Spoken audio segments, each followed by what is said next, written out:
Hello, beautiful people. It is Ocean Kimmy, your sage, your guru, your mystic, and your spiritual informant.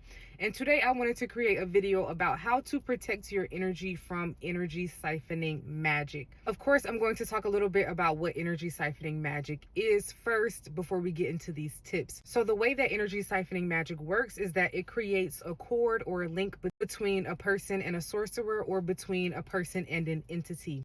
And energy siphoning magic is performed by hooking or plugging a sort of energetic cord into one of the chakra points. And of course, it could be one or more of these chakras, or all of the chakras could experience cords or hooks into them, which I usually see mainly in cases where an entire society, coven, or organization is behind the energy siphoning magic. So there will be multiple cords in multiple chakras because there is multiple people behind the magic. Just to go over some brief symptoms that someone may experience if their energy is being siphoned from one of their chakra points.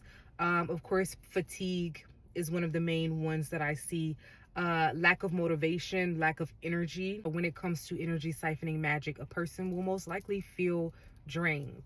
So let's go ahead and get into the real tea about protection tips, because that's what we're here for today. And so these tips are going to range from simple and beginner level tips to more advanced level tips. And so on a basic or beginner's level, one of the things that can or should be done is to keep the chakra points cleansed and cleared. So basically, one of the ways that you could cleanse the chakra points, of course, like your spiritual washes, which is where you will boil some herbs and you will wash with that water and let yourself air dry.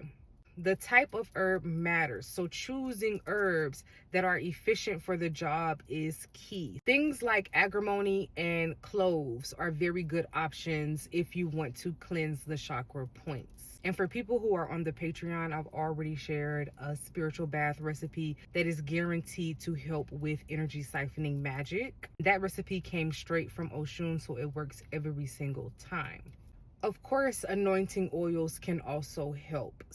Yes, you can make your own protection oils, and technically if all you had was olive oil, you could pray over that and turn that into an anointing oil. But the idea is that we want to learn how to work our herbs. So you should be using herbs to make your anointing oils. So on a physical level, take your spiritual washes, use your anointing oils, use your salt. On a spiritual, ethereal, or auric level, then this is where things like Reiki and energy work comes in. Where as you learn how to move energy with your hands, with your mind, then the idea is that you can use energy work to cut the cord between you and the person, or you and an entity. And this can be done through Reiki. So you can either get a Reiki session or you can do Reiki on yourself. So one of the biggest remedies in my mind when it comes to energy siphoning magic is to pay attention to where your energy is going.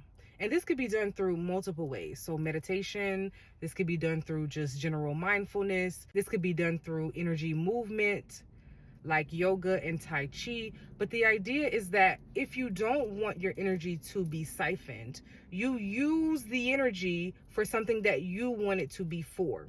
So I've already talked about how if our energy is going unused, then it is easier to be tapped into. So if you want to stop energy siphoning magic, you recollect the energy and apply it to various other things in your life. And this could be as simple as changing your train of thought, because a lot of energy siphoning magic happens when we obsess over energy siphoning magic. If you are focusing so directly on the magic, you actually just give more energy and more power to the magic.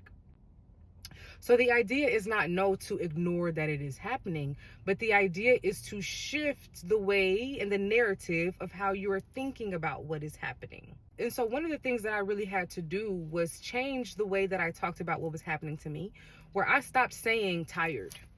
I stopped saying the tired word, because in the beginning, when I was experiencing a lot of energy harvesting magic, I would notice that when I claimed that, oh, I am so tired, I would literally be tired. And so I started shifting and saying, no, I have enough energy to do everything I need to do in this day. So we have to watch how we speak about our situation so that we are not affirming the siphoning magic even further and giving more energy to the siphoning magic.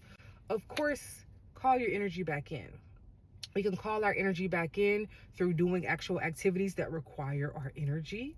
So the idea is not just to call it back in and then we don't do anything with the energy. Once you call that energy back in, apply it to something. Keep your energy field very clean. So smudge yourself. Take your spiritual washes. Keep your home free of clutter so that your own space is not draining you further. Another good and powerful way to deal with energy siphoning magic is to receive more energy. Open yourself up to more energy from the natural elements. So stand in the sunshine. Put your feet in the grass. Spend time hiking in the forest. Hug a tree. Like, let nature charge you back up on a daily basis. We're actually not made to be separate from nature in the way that we are, where we're spending a lot of time indoors. Connect to the natural elements. This includes you spending time outside in the sunlight, in the moonlight, but also if you have crystals, you have to be charging your crystals as well, and you can charge your water as well. And I'm going to close, of course, and say that for people who are dealing with energy siphoning magic, we have to be eating and consuming things that bring us life. We have to consume things that bring us more energy. All in all, I hope that this video was helpful. Everything that I discussed here, I go into depth in on the Patreon.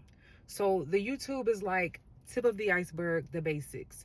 If you want to go deeper and begin to actually develop a spiritual practice and routine and receive deeper understandings of spiritual topics, that is where I recommend joining the Patreon or booking a one-on-one session with me to where I could read specifically into your situation, talk to your spirit guides and your ancestors to figure out what exactly is the best remedy for you in whatever spiritual situation you may be dealing with. May peace and power be upon each and every person who wishes me peace and power as well.